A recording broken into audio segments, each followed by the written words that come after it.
The allegations Meghan has made are simply not true. Her account does not reflect what actually happened, and it has led the public to a deeply misleading impression. That version of events has no basis in... The decision arrived without ceremony, warning, or opportunity for appeal. Behind the sealed doors of the monarchy, Prince William acted on a private approval granted by King Charles, and formally stripped Meghan of her remaining royal privileges. It was not a symbolic warning or another temporary restriction. It was a final separation, written into palace procedure, delivered with cold precision, and powerful enough to redraw the boundaries of the royal family forever. Before we go deeper into what this really means for the royal family, make sure to subscribe so you don't miss a single update. William sat alone with the order before him, his pen suspended above the final line. He understood what his signature would do. It would remove Meghan's remaining ceremonial access, end her private palace courtesies, cancel any representational privileges, and close the last routes through which she could be treated as operating under royal protection. These were not active royal duties. They were personal allowances left from her former position, including restricted entry arrangements, invitations controlled by the monarch, and recognition inside palace protocols. The future king did not move for seconds. Harry's face entered his mind, followed by the certainty that his brother would see the decision as betrayal rather than protection. Yet Charles had already made his choice. Days earlier, the king had written a private instruction by hand and kept it hidden from most senior household officials until William was prepared to act. According to a documented account preserved inside the palace file, the approval contained one unsettling sentence, authorizing the prince to defend the future crown from continued personal use of royal association. Meghan received the notice in private and read the opening paragraph twice. Then she became still. The language left no space for appeal, discussion, or compromise. This was not another temporary limit that might be softened later. It was a closed royal verdict, and she understood that every remaining courtesy connecting her to the institution had been gathered into one order and removed at once. The shock deepened because the decree had not grown from one interview, one argument, or one accusation. William had acted after learning of a private incident that changed the way he judged the danger. Until then, he had viewed Meghan as distant, angry, and outside the working monarchy. After that hidden moment, he began to believe her unresolved royal connection could be used against the stability of the crown itself. But before the hidden incident can be understood, the personal stakes must be revealed. Because this decision did not strike one woman alone. It tore directly through William, Meghan, Harry, and a king who had quietly chosen a side. Behind every royal decree stands a human cost, and this one carried 4 different forms of pain. William faced the burden of protecting the crown at the expense of his brother. Meghan confronted the final collapse of a status she once believed would always define part of her life. Harry saw rejection, where the palace saw protection. And Charles, caught between fatherhood and kingship, chose silence over reconciliation. William walked slowly toward the private meeting, repeating the same careful words under his breath. As heir, meaning the person expected to inherit the throne, he could no longer judge decisions only by whether they calmed the family today. He had to consider what confusion, resentment, or blurred authority might do to the crown years later. That duty gave him power, but it also forced him to imagine Harry's anger before he had even entered the room. Meghan remained connected to royal life in smaller but meaningful ways. She was no longer a working royal, meaning she did not officially represent the monarch or carry out duties on behalf of the institution. Yet private courtesies had survived. Restricted access, selective invitations, and quiet recognition inside palace arrangements still tied her to the family she had left. Losing those fragments meant more than losing convenience. It meant watching the final public signs of belonging disappear. Harry felt the blow before he finished reading. Meghan placed the notification in front of him without speaking, and he moved through each paragraph with rising disbelief. To palace officials, the order created a clean administrative boundary. To him, it attacked his wife's dignity and dismissed the years they had endured together. He read the king's approval again, searching for hesitation, but found only authority. Charles had hesitated. According to a documented account from the private meeting, the monarch initially refused to remove every remaining privilege because he feared the act would look vindictive. More painfully, he believed it might destroy the last chance of bringing his younger son emotionally closer to the family. William did not dismiss that fear. He placed a private file before his father and allowed the correspondence, event requests, and formal records to speak for him. The king's resistance weakened as he reached an unauthorized approach involving a royal event. The file showed that Meghan's unresolved connection had not remained a harmless courtesy. Someone had tried to use it as proof of continuing standing inside the institution. Charles closed the folder, but he did not return it. He understood that leaving the situation undefined could create a far greater crisis later. One entry carried more weight than all the others. During planning for a confidential Windsor memorial, Meghan's name had appeared beside a ceremonial role she had never been authorized to claim. William saw it as more than an error. He saw a boundary being tested. That single appearance on a confidential royal document became the point of no return. And when William learned how it had happened, the family's private tension hardened into a battle over authority itself. The crisis began with a name on a page. During preparations for a private memorial ceremony at Windsor, a confidential seating and participation list circulated among a small group of royal organizers. Meghan was not merely included as a guest. She had been placed beside a ceremonial designation, implying official family representation. When William saw the entry, he did not ask who had invited her. He asked who had authorized her. William studied the list without speaking, then pushed it across the desk toward a senior courtier. A royal ceremony list is more than a schedule. It is the official plan showing where each person stands, enters, sits, and whether they act for the monarch. Every placement carries rank and approval. Meghan had no authorized role at the Windsor Memorial, no formal invitation to represent the family, and no permission to appear beneath an official royal heading. The prince kept his voice controlled, but the strain was clear. He asked why her name had been entered beside a ceremonial designation when no order had come from the king. The courtier hesitated before producing the message that had changed everything. According to a documented account from the planning office, an email had requested that Meghan be recognized as attending with continuing royal family standing. The words were precise. They were also dangerous. Charles received the altered document later that evening and read it twice. He removed his glasses, set them down, and remained silent. The monarch had postponed this decision before because he feared that a hard boundary would destroy any remaining hope of family repair. Yet the Windsor entry proved that uncertainty carried its own cost. If private courtesies could be presented as continuing authority, then the palace no longer controlled the meaning of its own rules. The deeper shock came from the route the request had taken. Harry had not sent it directly. An outside representative had contacted the memorial planning office and pointed to an earlier palace courtesy as proof that Meghan still possessed limited royal recognition. That courtesy had once allowed private flexibility, not public representation, but now it had been used as evidence, turning a gesture of family consideration into a claim of standing. William felt the meaning settle heavily. He no longer believed the confusion was accidental. The wording seemed designed to test how far the unresolved connection could be pushed before the palace objected. The future king ordered the entry removed immediately, but erasing the name did not erase the threat behind it. He refused to handle what followed through lawyers, assistants, or carefully edited letters.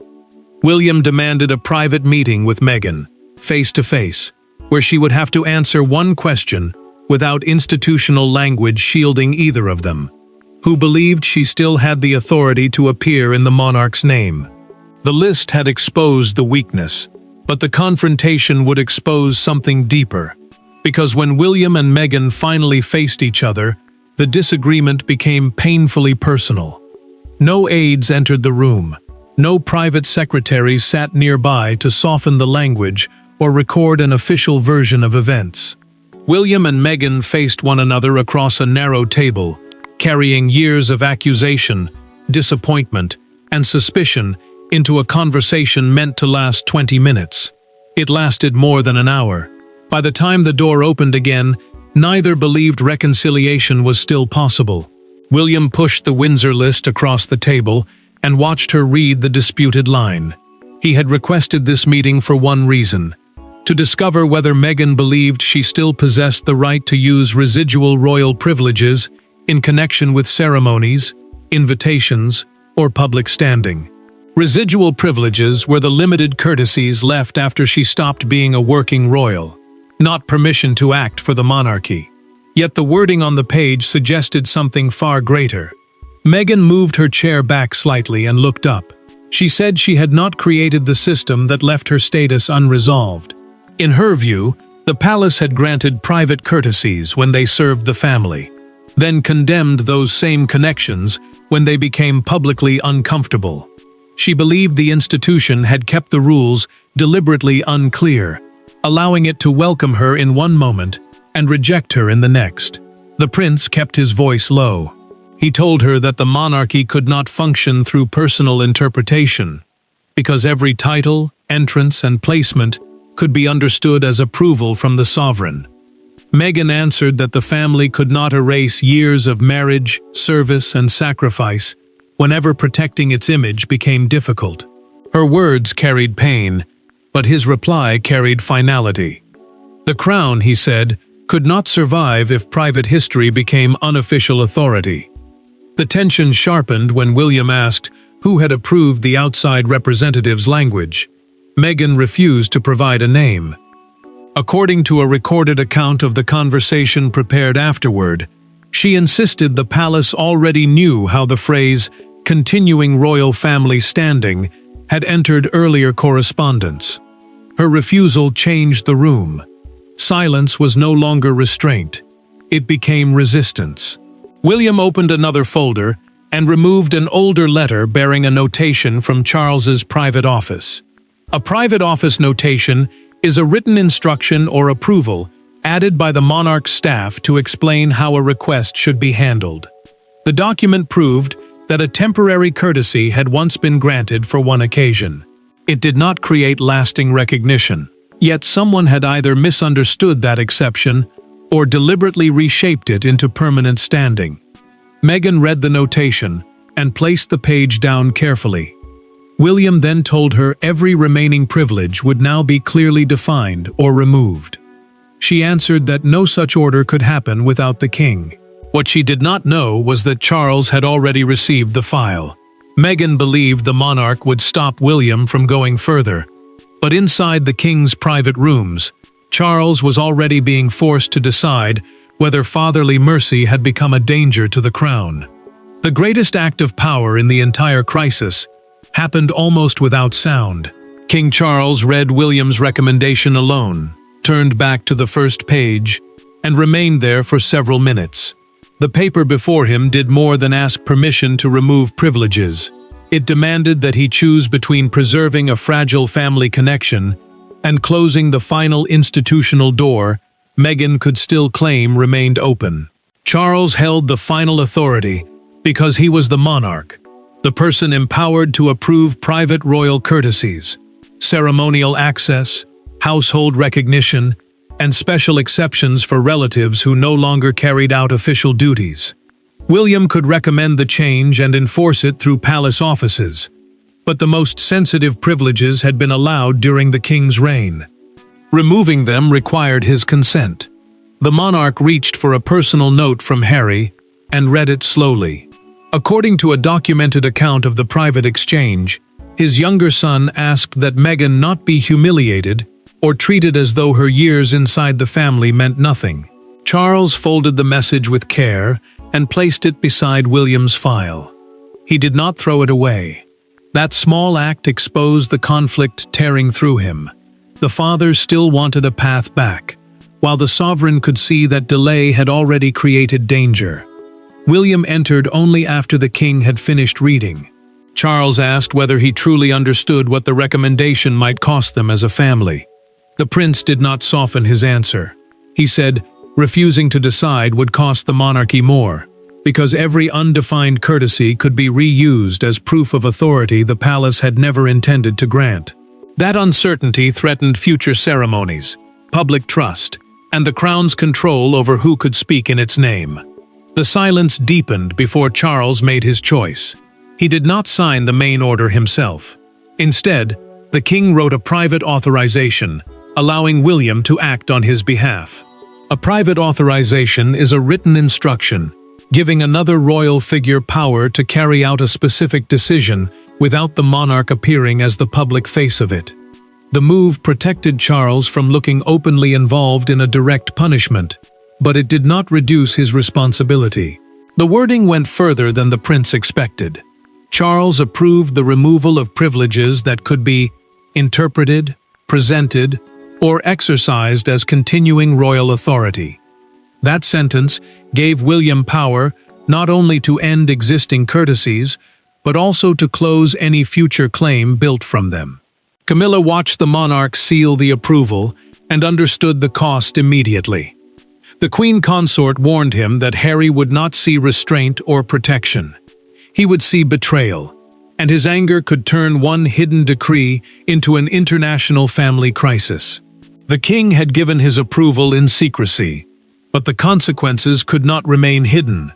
And when the order reached Harry and Meghan, the first reaction was not grief, it was fury.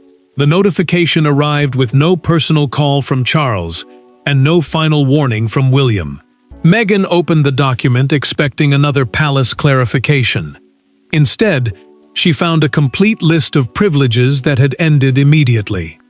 Harry watched her expression change line by line. Then he reached the paragraph carrying the king's authority, pushed the paper away, and realized his father had secretly approved everything. Meghan placed the document on the table and read the consequences aloud.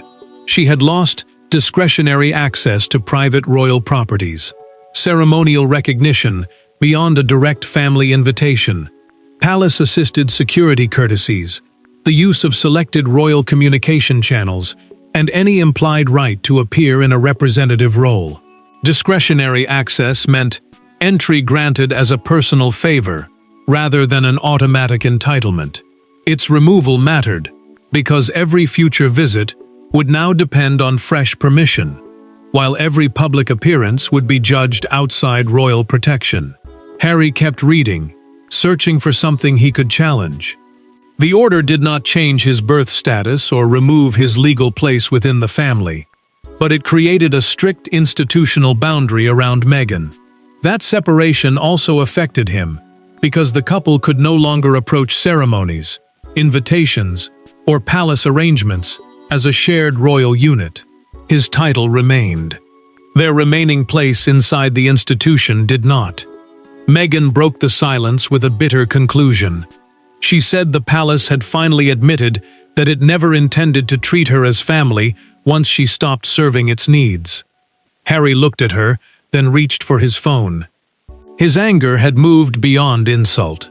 He believed the document had reduced their marriage, sacrifice, and history to an administrative problem that could be removed with one signature. The call brought no relief. Harry contacted Charles directly, only to be told that the king was unavailable. When he demanded an immediate conversation, an official informed him that every discussion concerning the order must now pass through William's office. The answer stunned him. His father had not only approved the decision, he had placed his elder son between them. William had expected resistance. According to a documented instruction circulated before the notification was delivered, every royal household had already been ordered to apply the changes immediately. There would be no delay, no temporary exception, and no quiet window in which Meghan could appeal to another office. The future king had closed every route at once. The first proof arrived within hours. An invitation being prepared for Harry and Meghan was withdrawn before it could be issued. The cancellation showed that the decree was not symbolic language meant to frighten them. It was active, coordinated, and final. Harry refused to accept a verdict delivered through officials. He became convinced that William had pressured Charles into surrendering his judgment. Anger turned into purpose. He would confront his brother privately and force him to admit what had happened. The decree had closed every formal route, leaving only one path open: a meeting between two brothers with no courtiers, no lawyers, and no monarchy standing between their anger.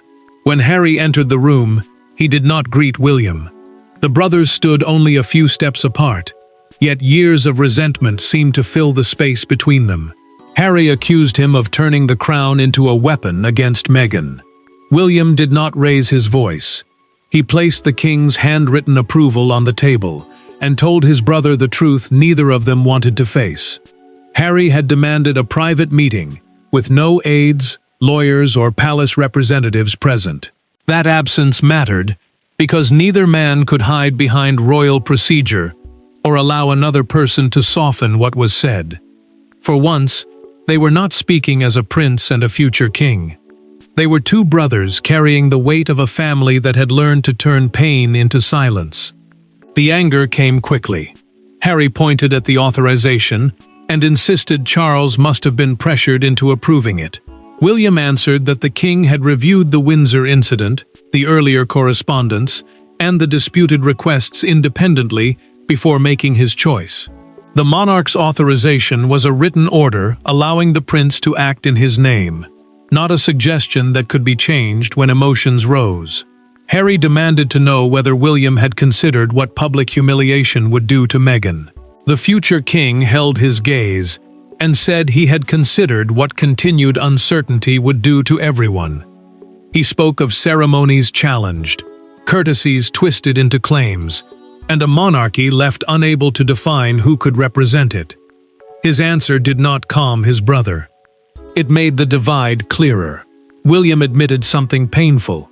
He no longer expected Harry to trust him. According to a documented account of the meeting, he said personal loyalty could not be allowed to erase the boundaries needed to protect the future crown.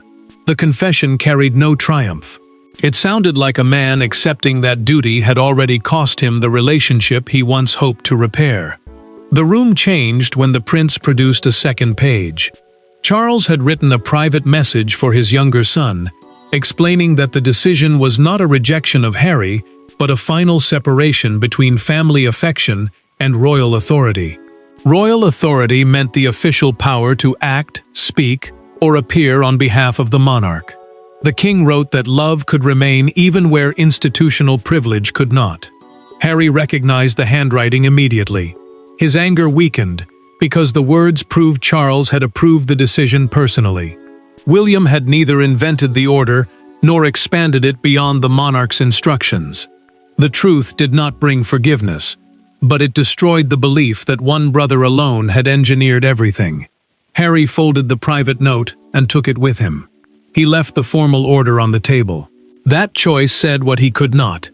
The decree would stand, and he now had to decide how he and Meghan would face the world without the last protections of royal connection. The brothers left without reconciliation, but the private battle was over, and by the following morning, the world would learn that Meghan's final connection to royal privilege had been severed. By sunrise, the secret approval was no longer secret. Broadcasters interrupted scheduled programming, newspaper editors tore apart completed front pages, and crowds gathered outside Buckingham Palace, searching for confirmation. Yet one image captured the entire crisis. A newspaper held above the barriers, with William on one side, Meghan on the other, and a single headline declaring that the crown had finally closed its door. Meghan watched a British morning broadcast without speaking. The presenter read each removed privilege in a calm voice, but every word carried the weight of rejection. Palace communications called the action an administrative clarification, meaning an official attempt to separate private family membership from recognized royal standing. That distinction mattered because family connection could remain personal, while authority, access, and representation now belonged only to those formally approved by the crown. The pain sharpened as commentators reduced years of conflict to one statement. Some praised William for imposing necessary discipline after repeated confusion over Meghan's position. Others accused the future king of using constitutional language, formal wording tied to the rules of the monarchy, to disguise a deeply personal punishment. She heard strangers debate her dignity, intentions, and marriage as though none of them belonged to her. William received the first newspaper summaries from an aide and barely glanced at the headlines. His first question was whether Charles's private message to Harry had remained confidential. The prince understood that the public storm might damage him, but exposing the king's personal words would wound his father and brother in a way no palace statement could repair. He had won control of the boundary, yet he still feared the human cost. The public moment became impossible to ignore outside Buckingham Palace. A crowd gathered beneath rain-soaked umbrellas, while one national newspaper displayed the words, "The Final Royal Break," above an image of the palace gates closing. Supporters raised copies as proof that the monarchy had finally acted. Critics called the image cruel. Harry saw the same front page and understood that the private note in his possession could change the debate, but releasing it would betray Charles. The palace made its position clear through silence. Officials refused to deny that the monarch had secretly approved the order. That refusal confirmed what many already suspected. William had not acted alone, and the full weight of the crown stood behind him. Neither threatened legal action nor public outrage altered a single line of the decree. The order remained firm, but the emotional verdict was still forming. Meghan had lost her final institutional connection. Harry had learned that love could exist without protection. Charles had chosen authority over hope, and William had accepted that protecting the future crown might leave him more isolated than ever. The headlines would fade, but the meaning of the decision would remain, and the final verdict would not be measured by privilege alone, but by what each person had chosen to sacrifice. In the end, there was no reversal, no hidden compromise, and no final palace exception. Meghan's remaining royal privileges were removed. William's order stood, and Charles accepted the emotional cost of the approval he had given in secret. The monarchy emerged with clearer boundaries and stronger control, but the family behind it was left permanently altered. Victory belonged to the institution. Peace belonged to no one.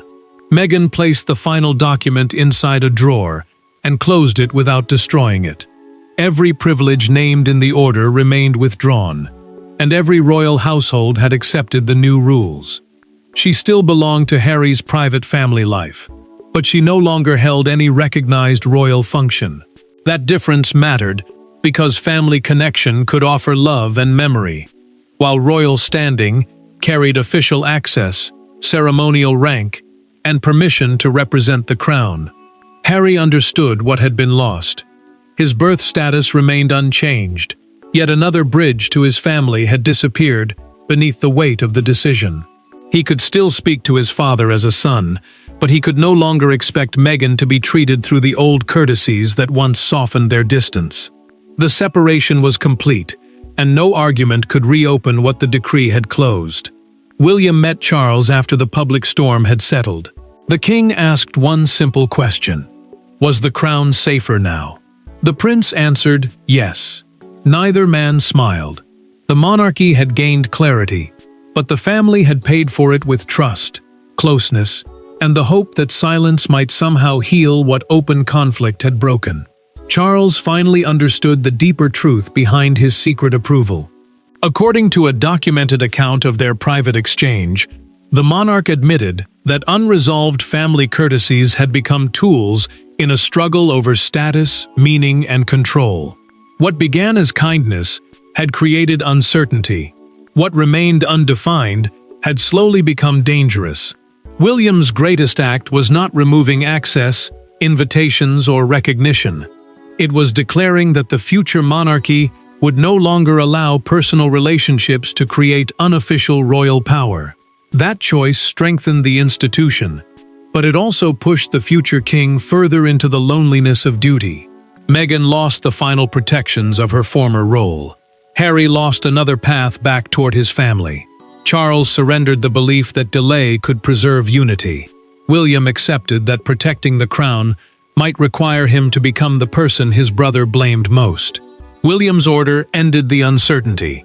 Charles's approval made it permanent, and Meghan's royal privileges became part of history, leaving behind a stronger crown, a divided family, and a final lesson that royal power always carries a price. Thanks for watching. Please don't forget to like and subscribe, and we will see you in next one.